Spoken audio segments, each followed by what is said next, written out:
Australie, des élections partielles en guise de test avant les législatives vues de Melbourne, en Australie, photo d'illustration. Getty Images, Walter Bibikoff. 5 petits sièges sont en jeu en Australie, samedi 28 juillet.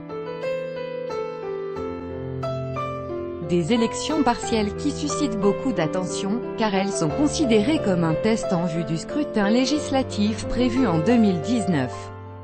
D'où une intense bataille électorale entre le parti du Premier ministre, Malcolm Turnbull, et le numéro 1 de l'opposition, le travailliste Bill Shorten.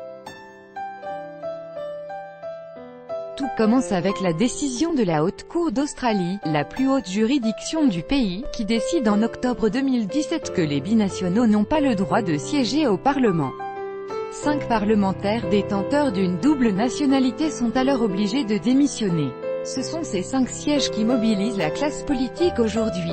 Dans 3 de ces circonscriptions, il ne devrait pas y avoir de changement. En revanche, il en reste 2 qui peuvent basculer. Aujourd'hui, ils sont tenus par les travaillistes de Bill Shorten, mais les sondages sont très serrés. Et l'enjeu est énorme. Si la gauche perd la face, ce sera sans doute la chute du patron de l'opposition, à quelques mois des législatives prévues en 2019.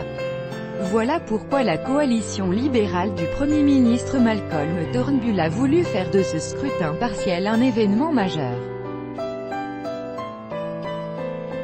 C'est aussi un test pour lui, un référendum sur la politique qu'il a menée depuis 2 ans, baisse d'impôts pour les plus riches, baisse de charges pour les entreprises. Les travaillistes répondent que les services publics passent avant les banques et les millionnaires. Verdict attendu en début de soirée.